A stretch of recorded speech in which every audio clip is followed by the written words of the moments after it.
Jotunn has gone from good to S tier in Season of the Haunted, and that is all because of the new catalyst adding the Incandescent perk to Jotunn, allowing it to be the centrepiece of great Solar 3.0 builds. Well, today I'm going to check out the Jotunn Catalyst, how to get it, how to level it up quickly plus what it does, and check out why this works so great with Solar 3.0 builds.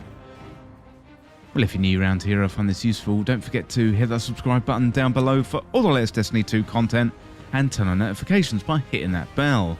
Roughly 98% of viewers who watch this week in video games aren't subscribed, so subscribe today and never miss an update. Well, the Jotunn Catalyst makes an already great exotic weapon even better, especially given Solar 3.0 and all of the great build potential that this thing has. Well, first of all, let's remind ourselves of Jotunn, and Jotunn is an exotic energy fusion rifle, and looking at the perks, we've got Charge Shot, so hold down the trigger to charge up a tracking shot that explodes and burns on impact. Then we've got Shield Disorients, Energy Max Shield, Explosion Disorients nearby combatants. Well, Jotunn is very similar to a toaster that slots on your arm, but this one is really great because it launches a fireball that seeks enemies. It's really good for damage, it takes care of groups really well, and it's also decent in PvP because of the tracking. You don't really have to do too much, just point and shoot the thing. So if you haven't got this already, then simply go to the tower, pick it up the exotic kiosk next to your vault. It's going to cost you 1 exotic cipher, 125,000 glimmer, 200 microphasic data lattice, and 1 ascendant shard. Well, that is a little reminder about Jotunn. But next up, let's focus on the catalyst itself. So first of all, how to get the Jotunn Catalyst. So to get this one, you want to complete playlist activities like Strikes, Crucible and Gambit.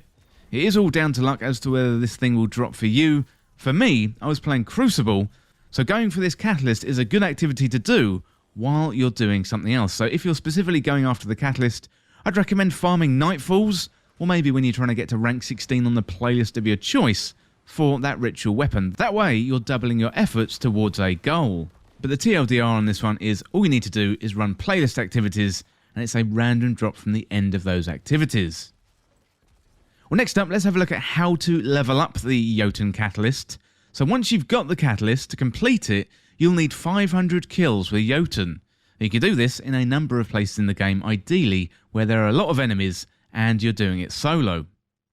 I think the best place to go is the Shurochi location in the Last Wish raid, and to get there quickly you can enter Wish 4 at the Wishing Wall to teleport to the Shurochi location, and once you're there you can use Jotunn to kill hundreds of taken in minutes, as you can use raid banners to replenish your special ammo.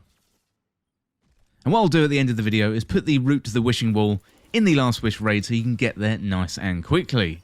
Just remember, Wish 4, teleport yourself to Shurochi, and that is a really easy and fast way to finish off your exotic catalysts. Another good place is the Altars of Sorrow, which can be found on the moon, although the main issue with the moon is that other Guardians are going to be there and they may be stealing your kills. Ideally, you want to be somewhere solo so you can maximise your kills and get it done as quickly as possible. Also, if you've got access to the 30th anniversary pack, then a relatively new farming location has been added to the game, with the start of the Grasp of Avarice dungeon on the Cosmodrome. Here you've got multiple enemies constantly respawning, and makes it nice and easy to power up your catalysts. Although I do understand this one is behind a paywall and it won't be available to everybody, but you've got the Shurochi Last Wish location, you've also got the Altars of Sorrow, so hopefully you'll be able to find a location that works for you. If you haven't got access to any of those, just go around, farm lost sectors, anywhere where you've got lots of enemies and you can do it solo. I think that'll work for you in no time at all. Next up, let's have a look at what does the Jotunn Catalyst do. Well, the Catalyst adds a couple of perks, so one is very good, and another one makes the gun S tier. First one is Cornered, and this is where you get a faster charge time when you're surrounded by enemies, really good on a fusion rifle. Now, it's going to be good in PvP or in PvE, as charging up the fusion rifle is going to be key to getting off shots quickly. Cornered is very good, but what makes this absolutely top tier is the perk Incandescent. Now, this is where you defeat targets to spread Scorch to nearby enemies. So talking about Scorch, let's have a look at the Solar 3.0 synergy. So Scorch is one of the new keywords with Solar 3.0. It's basically a damage over time debuff, which you can apply to enemies with solar abilities, like grenades, melee, super, and some weapons and perks. Enemies can be scorched by solar damage, and then it stacks, then enemies take damage over time. So Ignite or Ignition is where enemies tally up enough stacks of Scorch to trigger a large explosion. It is a little bit confusing because you can't see the Scorch stacks, but you will see that explosion when they've gathered enough Scorch stacks and they've ignited. So Scorch and Ignition is great for massive ad clearing, but we've also got the fragments too. You got the Ember of Ashes, you apply more Scorch stacks to targets. Ember of Searing, defeat Scorch targets, grants melee energy. You got Ember of Blistering, defeating targets with solar ignitions, grants grenade energy. And you got Ember of Tempering, so solar weapon final blows grant you and your allies increased recovery for a short duration, stacks 3 times, and while Ember of Tempering is active, your weapons have increased airborne effectiveness. We've also got synergy with exotics as well, so particularly on the Warlock. Dawn Chorus is an exotic Warlock helmet, so you've got Rites of Ember, your daybreak projectiles cause targets to scorch on contact, and your scorch effects deal more damage. You gain a small amount of melee energy each time your scorch affects a damaged target. And you got Rain of Fire. This one is particularly good with fusion rifles, so that means with Jotunn too. So you've got Soaring Fusilier. Air dodge reloads all your weapons and improves the airborne effectiveness of fusion rifles and linear fusion rifles too. And final blows of the weapon make you radiant. So that's going to be really, really good. If you get final blows with Jotunn, that is going to make you radiant. And being radiant essentially gives you a 25% damage buff. So that's going to make you really, really deadly. Even more deadly with Jotunn when you're spreading that Scorch stacks all around, scorching your enemies, making them ignite, and now all of a sudden you're radiant because of Rain of Fire. So basically there's loads of really, really good synergy with Solar 3.0, Jotunn and its Catalyst. And really this is a great example for Bungie to set for this synergy with exotic weapons, their catalysts, and also the Solar 3.0, exotic armor, and the aspects and the fragments. So Jotunn now essentially is an S-tier weapon because of this catalyst, and you need to pick it up ASAP and add it into your loadout because it's really, really good fun.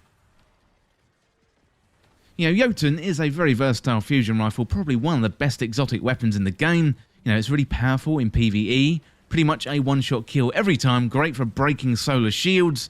It may take 2 shots in Gambit for mages, but this is super powerful in PvE and can also clear out a bunch of enemies very quickly given its shooting fire. You know, it delivers damage over time, so the damage on the weapon is really good, but the weapon also continues with the damage after you shot the weapon, and that is absolutely great, and that continues with Solar 3.0. Jotunn is easy as well, so it's got range, it's got that tracking or the homing capability that's great for PvP, so you can use this in any PvP. People might send you messages afterwards because they're really, really frustrated with you, but it's really easy to get a one-shot kill in PvP with Jotunn. You know, enemies just can't get away from it. Well, let me know down in the comments what you think of the Jotunn Catalyst, and let me know some of your favourite Solar 3.0 builds. Well, that is it for how to get the Jotunn Catalyst in Destiny 2, and as always, thank you so much for watching or listening. For more Destiny 2 content like this, hit that subscribe button down below and subscribe to This Week in Video Games. Or you can check me out on Twitter at TWIVG Podcast. If you enjoyed this video, found it useful, liking and sharing the video would really help me out. Otherwise, check out the other videos on the channel. Thanks again. I'll see you soon.